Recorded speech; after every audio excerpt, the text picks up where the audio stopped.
কনফরমিস্ট অর্থ যে ব্যক্তি সমাজের প্রচলিত নিয়ম রীতি বা অন্যদের মতের সাথে মিল রেখে চলে। রিফর্মিস্ট যে ব্যক্তি সমাজ, ধর্ম, রাজনীতি বা কোনো ব্যবস্থায় পরিবর্তন বা সংস্কার আনার চেষ্টা করে। অপরচুনিস্ট যে ব্যক্তি নিজের লাভের জন্য সুযোগ বুঝে কাজ করে, নীতি বা আদর্শের চেয়ে নিজের স্বার্থকে বেশি গুরুত্ব দেয়।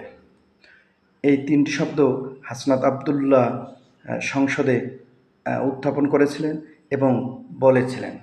এই তিনটি শব্দের অর্থ খুবই গুরুত্বপূর্ণ। আপনারা এই ভিডিওর মাধ্যমে শব্দ তিনটির অর্থ জানতে পারবেন। আশা করি সবাই ভিডিওটি দেখে অর্থগুলো জেনে নেবেন।